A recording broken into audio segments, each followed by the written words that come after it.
Hello and welcome to Get Decked, the video series where I make budget Magic the Gathering decks for your casual games night and to introduce friends and family members to the game. So we're sticking with Universes Beyond, and following the, at time of recording, fairly recent release of the really spiffingly good Space Marine 2, I thought it would be a good opportunity to pop over to the universe of Warhammer 40,000 and build a Universes Beyond deck based on the Warhammer 40,000 cards. So with that, we're going to do Angels of Death, which is a white and black deck. So let's take a look at the deck. Before we do that, let's remind ourselves of the Get Decked rules. So these decks are 60 cards. They're designed for 1v1 games.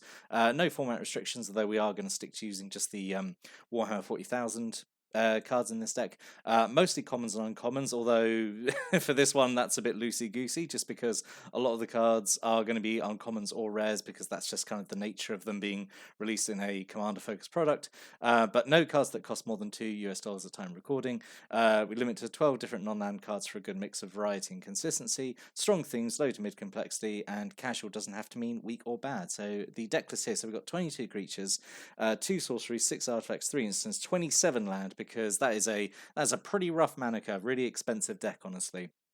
Because obviously that's what's going to happen when we take a bunch of cards designed for kind of long, grindy Commander games and try and make them into a more concise 60-card constructed deck. So let's look at it and see what we see how I managed to do this. So first we're going to talk about how we're winning. So with Space Marines, just a whole bunch of Space Marines basically.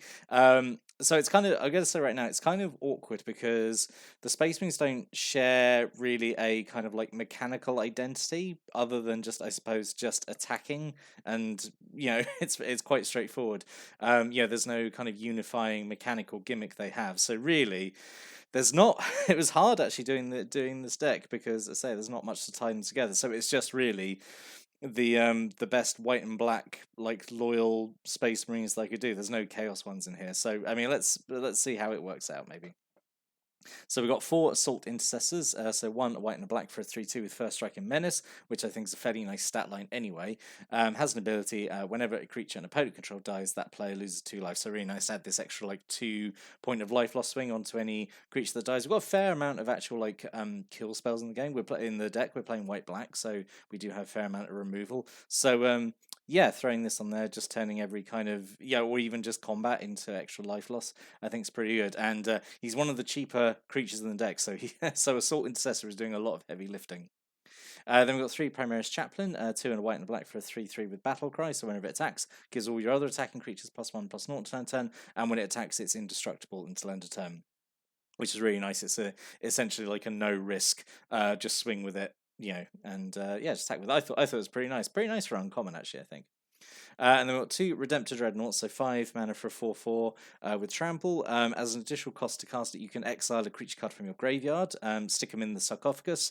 So whenever it attacks, if a card is exiled with it, it gets +X/+X land turn, where X is the power of the exiled card. So the lowest power we've got on the deck is 2, which is on the Scout and the Honor Guard. So at the very least, we can give this +2/+1 attacks, and then it's 5 mana for a 6/6 Trample when it attacks, which is, I mean, obviously it's potentially a bit higher. I think the highest power we got here is 4. Which, I think that's fine for like 5 colorless. Honestly, it's just in here, so we've got something colorless. It's it's a semi-reliable 5-drop, but yeah, it can get big. We got no way of getting dead creatures back, so this is fine. I might as well like turn a dead Space Marine into a smashy, stompy Space Marine, I suppose, as fuel for the Plasma Incinerator, I suppose. So now we're going to talk about what helps us win. So the other cheapest Space Marine we've got in the deck is 4 Space Marine Scouts, so 2 and a white for a 2/1 with First Strike and Vigilance, which again is like not a terrible stat line, I think. And its ability is when it enters the battlefield, if an opponent controls more lands than you, may search your library for planes, put it onto the battlefield tapped, then shuffle. Which is good because, I say, it's a fairly hungry mana curve in the deck, so anything that helps us ramp a little is good. You can use this kind of essentially cheat 2 lands out. You could do it maybe if you're going second or something, or you just avoid doing a land drop. You play the Space Marine Scout, you get the land drop from that, and then draw even perhaps, and then play another land. So it does help a little bit, I suppose. But yeah, aside from that, obviously you'd like to play it and get the ability, but if you just need a body on the board, like, you could do worse than 3 mana with First Strike and Vigilance for a 2/1. So yeah, I don't think that's terrible. And then we've got 3 Ultramarines Honor Guards, so 3 and a white for a 2/2. Has the squad ability, so as additional cost to cast this spell, you can pay 2 any number of times. When this creature enters the battlefield, you create that many tokens that are copies of it. So at 4, you can just get 1 of it. 6, you can get 2 of it. At 8, you can get 3 of it, and so on and so on. And you might want multiples of it because it has an anthem effect, so it gives all your other creatures +1/+1. So yeah, if you can, save this late game and drop, if you drop 2 of them, you're giving a whole board +2/+2, which I think is pretty good. Or even just casting it at 4, I think is fine as well. So yeah, I quite like the squad mechanic. I think it's pretty fun. Then we got 2 for the Emperors as a big pump spell. So 3 and a white sorcery gives all your creatures +2/+2, gives vigilance and lifelink till end turn. Just makes your whole board like a lot more threatening. I think it's really nice. The lifelink especially I think is pretty nice, along with the +2/+2. So yeah, really really like for the Emperor, just nice as a nice board wide pump spell. And then 2 Inquisitorial Rosettes, so 2 mana equipment. Whenever the equipped creature attacks, you create a 2/2 white Astartes Warrior creature token that's with Vigilance that's attacking. Then all your attacking creatures gain Menace in turn 10. So this is actually, I think, a really nice ability, just reliable kind of repeatable token generation, and then also giving your whole board evasion. I think is quite nice. A little expensive to equip at 3, and it's obviously not giving like a power toughness boost or anything like that. But it is, I say, repeatedly pumping out tokens and giving evasion. So yeah, I think it's okay. And also it's just a cheap card that was on the theme, so it kind of had to go in, honestly. So now we're going to talk about what stops them winning. So these are our like removal options. So we've got 2 Primaris Eliminator, so 4 and a black for a 3/2. When it enters the battlefield, you choose one. Either destroys a single creature or gives all creatures a player controls -2/-2 to land 10. If you got the Assault Intercessor out and you do that second mode, potentially kill a whole bunch of small creatures, then yeah, that could be a whole bunch of life loss. But yeah, I think the first mode is good anyway.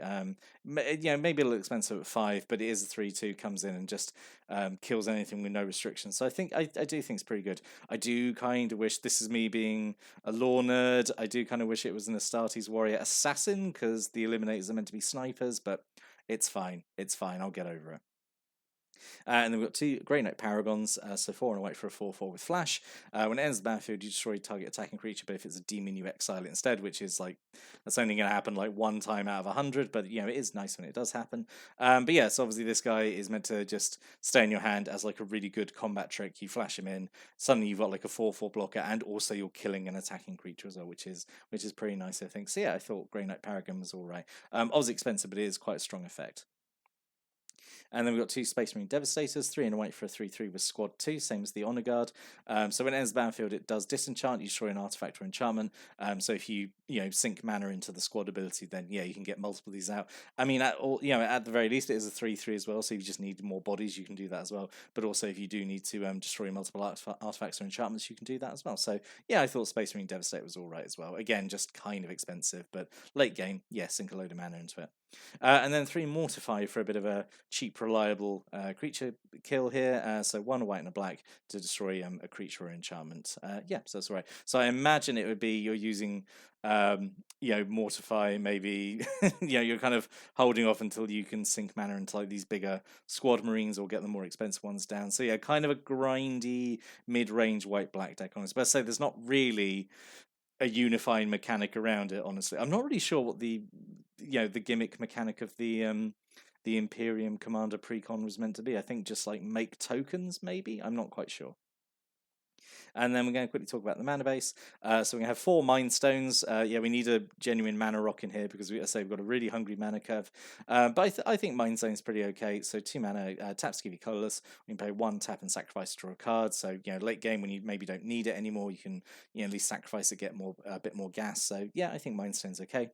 3 Ash Barons, which taps give you colour, so you can basic land cycle it for 1, which is okay, I think. At least you got the option, if you don't need to land cycle it. But I can't imagine any time when you would actually play Ash Barons as it is. Like, I don't know why you wouldn't always land cycle it to thin your deck and find a basic land, but that's just me, maybe. Yeah, anyway. And then 3 Scoured Barons, which is the white-black gain land, so it enters tapped, gives you life, and gives you white or black. And then 13 plains and 8 swamps.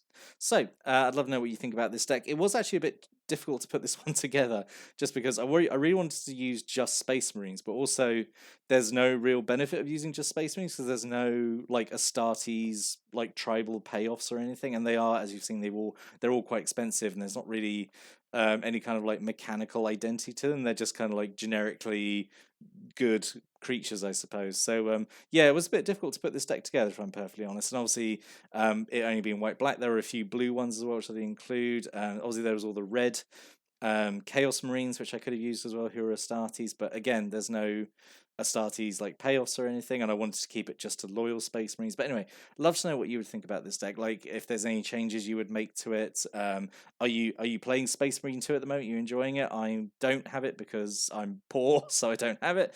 But maybe one day, maybe. But yeah, in any case, I'll be back next time with another Universes Beyond deck. We're going back to Middle Earth for another one. So I hope you join me for that one. But until then, thanks for watching and listening, and have a great day.